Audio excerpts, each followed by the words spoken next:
Жүрек адам ағзасындағы мотор. Қан айналым жүйесіне жүрек жауап береді. Ол күре тамыр арқылы іске асады. Күре тамырдан шыққан қан бүкіл ағзаға тарайды. Сіздермен бірге денсаулық зор байлық арнасы. Пайдалы ақпаратты көрмес бұрын арнаға тіркеліп лайк басып қоңыраушаны баса кетіңіз. Сіздің оп-оңай болмашы әрекетіңіз бізді шабыттандырады. Жүрек ауруының белгілері қалай білінеді?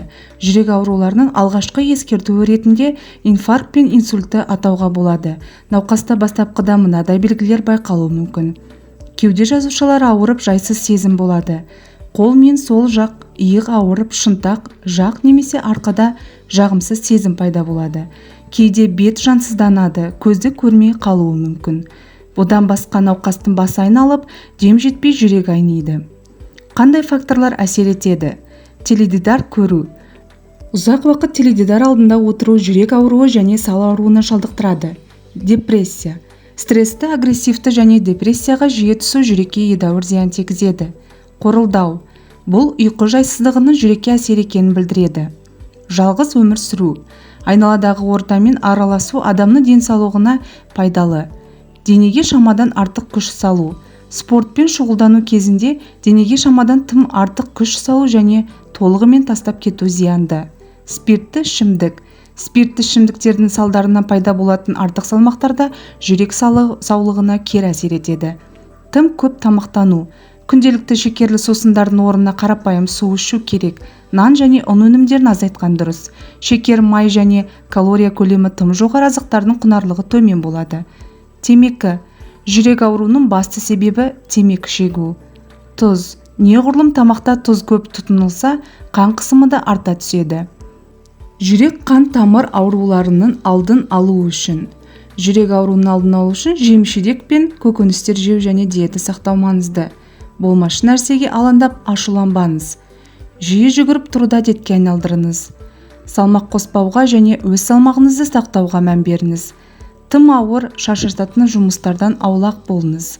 Уақытылы ұйқы және демалуды назардан тыс қалдырмаңыз. Күніне кем дегенде 10 минут таза ауада серуендеу пайдалы. Емделуі қажет тістерді емдетіңіз. Көп мөлшердегі майлы еттерді, сүтті тағамдарды тұтынбаңыз. Консерва, шұжық, сыр, маринатталған тағамдар, балық, шоколад сияқты азықтарды аз тұтыну қажет. Жүрек жұмысын қалыпты деңгейде ұстау үшін қандай азық-түлік тұтыну керек?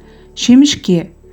100 грамм күнбағыс шемішкесінде жүрек жұмысын қалыпты ұстауға қажет магнийдің бір күндік нормасының 10% бар. Оған қоса, шемішке жүрек қан тамырлары жүйесі үшін маңызды мырышқа бай, ал асқабақ шемішкесі холестериннің мөлшерін азайтуға қауқарлы. Кофе. Сидней университетінің ғалымдары кофені тұрақты тұтынатындардың жүрек ырғағы қалыпты болатынын анықтаған. Тек еш қоспасыз сүтсіз қара кофе ішу маңызды және күндік нормадан аспаған жөн. Қызанақ пастасы. Ликопин жүректің қалыпты жұмыс істеуі үшін маңызды. Оның ағзадағы мөлшері азайса, жүрек қан тамырлары ауруы қозуы мүмкін. Бір шай қасық қызанақ пастасында ликопиннің бір күндік нормасы бар. Картоп. Әдетте диетологтар тамақ рационынан картопты алмауға кеңес береді. Өйткені буға піскен картоптың денсаулыққа пайдасы орасан зор. Оның құрамындағы калий қан қысымын дұрыстап, В6 дәрумені қызыл қан денешігін түзуге көмектеседі. Банан. Күніне кішкене ғана банан жесеңіз, ағзадағы калий мен натрийдің қажет деңгейін сақтап отыруға болады. Ол барлық бұлшық еттің дұрыс жұмыс істеуіне ықпал етеді. Йогурт. Бар болғаны 2 йогуртты күнделікті тамақ рационыңызға қосу арқылы инфаркт пен инсульттың болу қаупін 30% түсіруге болады. Тек йогурт қантсыз және майы алынған болуы керек. Жүрек жұмысы қалыпты болу үшін ағзадағы мына элементтердің мөлшері маңызды. Йод. Бұл химиялық элемент зат алмасу процесіне әсер етеді. Ол кальмар, теңіз балығы, балдырлар мен ас шаяндар сынды теңіз өнімдерінде көп. Калий. Денедегі артық сұйықтықты жойып, жүрек бұлшық етінің қызметін жақсартады.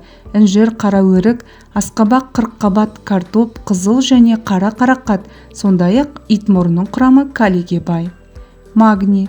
Несеп айдағыш және тыныштандырғыш қасиеттері бар химиялық элемент. Бұл элемент қан тамырлары қабырғаларына қатқан қанды кетіреді. Ағзадағы магний жеткілікті мөлшерде болу үшін рационда мынандай тағамдар болуы керек. Сұлы, бидай, қарақұмық, қызылша, бұршақ, жаңғақтар және сәбіз. Магнийге тәтті бадам, банан, кебек және соя ұны бай. Жүрек ауруын өз бетімен үй жағдайында емдеуге болмайды. Кардиолог мамандардың айтуынша, бұл организмдегі басқа аурудың туындауына себепші болуы мүмкін. Сондықтан әр 6 ай сайын жүрегіңізді тексертіп тұрған жөн.